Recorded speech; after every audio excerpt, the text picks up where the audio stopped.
Um dos primeiros posts que eu fiz lá no perfil foi da Mesopotâmia. Os poneglyphs, né, e a escrita cuneiforme.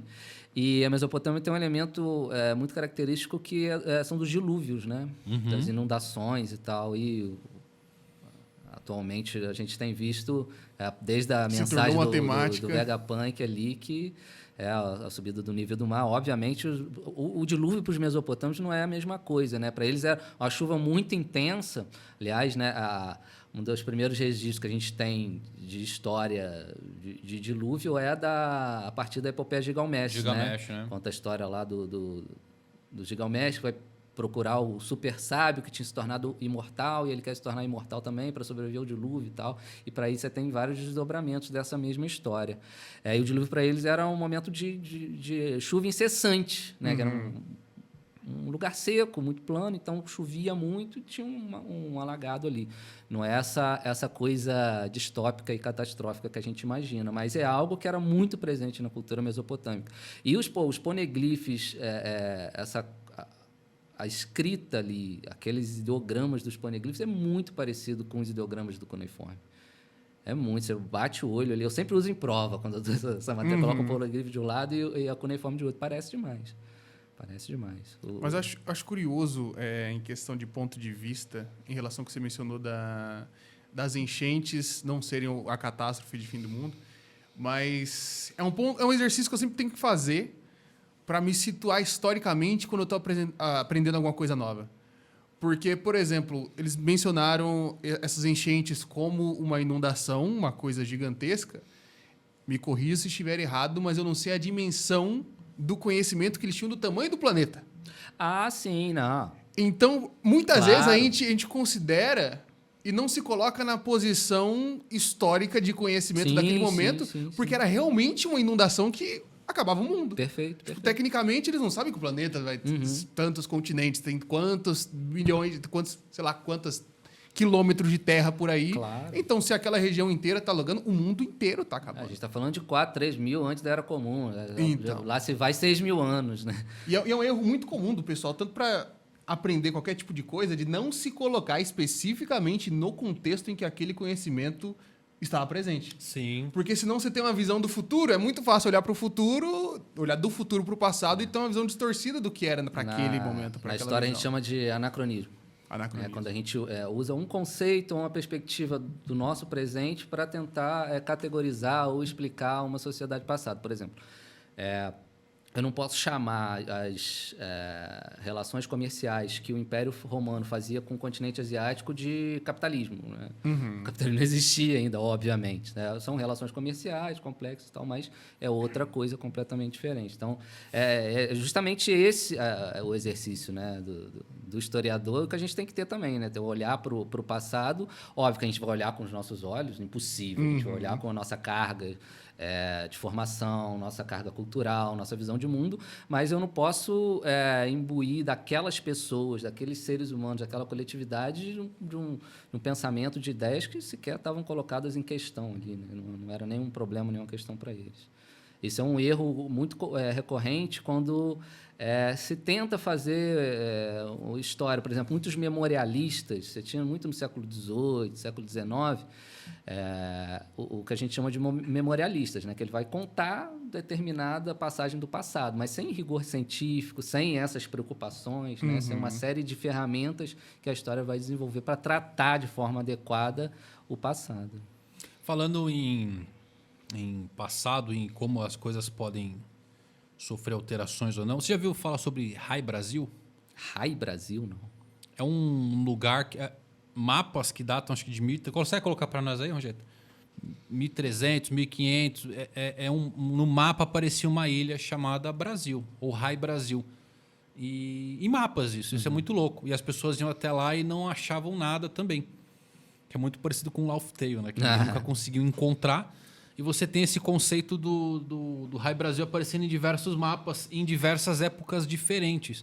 Agora, eu não sei se as pessoas só estão replicando isso, pegava um mapa, fazia. Pode acontecer de um cara pegar um mapa, ele nem passou por ali e replicar aquilo sem ter passado por lá?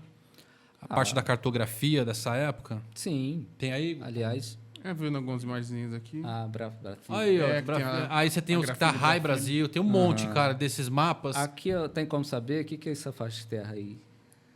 Deixa eu Eu acho que, ver. acho que é Dinamarca. Eu acho que o que eu te mandei, Rogério, eu mandei um agora também, que tem um restante de terra ali, mas aparentemente é aquela pontinha da Europa. Escócia? Escócia. Então tá ali entre a Inglaterra e a Islândia, de repente, né? É, pra esses lados mesmo. Entendi. Nunca tinha ouvido falar. Será que já tivemos uma ilha apagada, meu Deus do céu? Uma ilha foi embora. É a Atlântida, né? Aí, Aí, ó, Brasil. Ah, entendi. Ah, ó. A Irlanda, Irlanda. Brasil, pra lá tá a Islândia, né?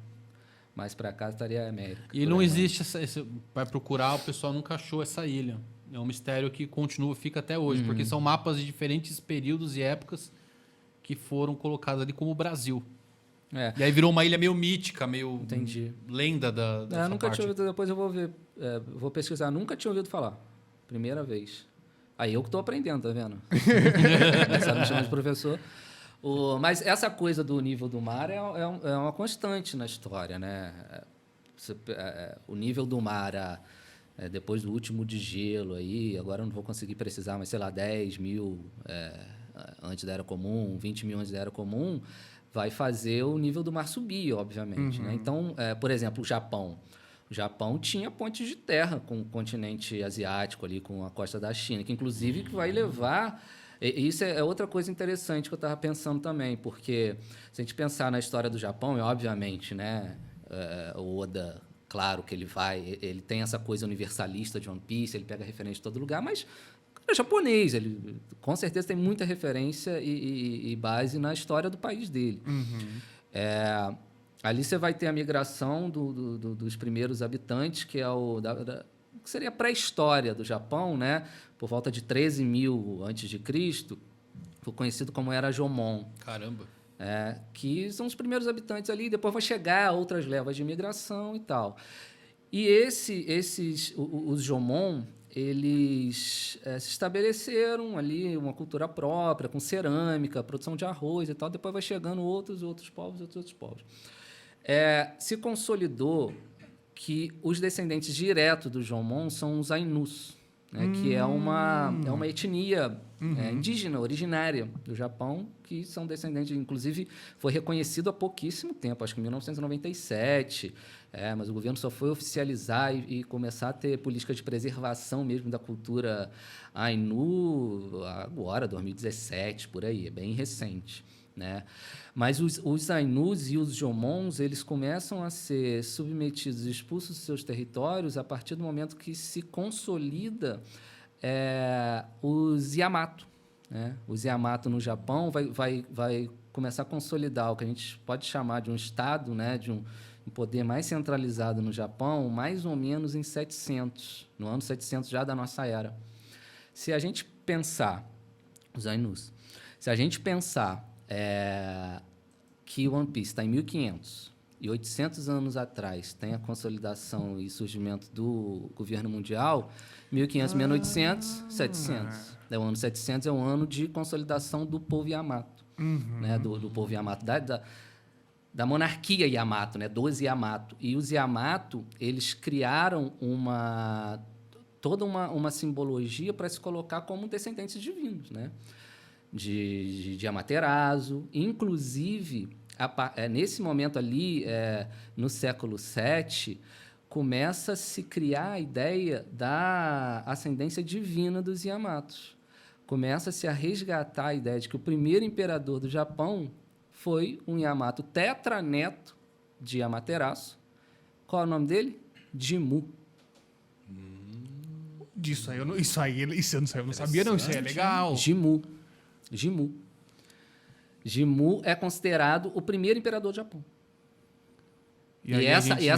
Obviamente, é uma mitologia, né? É um mito de fundação do Japão. Isso aqui a gente está falando de historiografia e tal. Mas o Japão começou a comemorar essa data como data oficial da criação do Império Japonês com a restauração Meiji, porque aí né, você restabelece plenos poderes para o imperador a partir do século XIX. E tem lá as comemorações oficiais, se não me engano, é 11 de fevereiro, alguma data de fevereiro. Você tem lá a figura do Jimmu, que significa guerreiro divino, literalmente. É isso, como o primeiro grande imperador do Japão. E é legal você pegar... E rapidinho, só para fechar Claro, a fica ideia à que eu comecei vontade. falando do Ainu, né? Você tem um outro povo que reivindica uma ascendência divina, que chega no território e expulsa um povo originário, muito parecido com os que provavelmente aconteceu com os lunarianos no topo da Redline, né?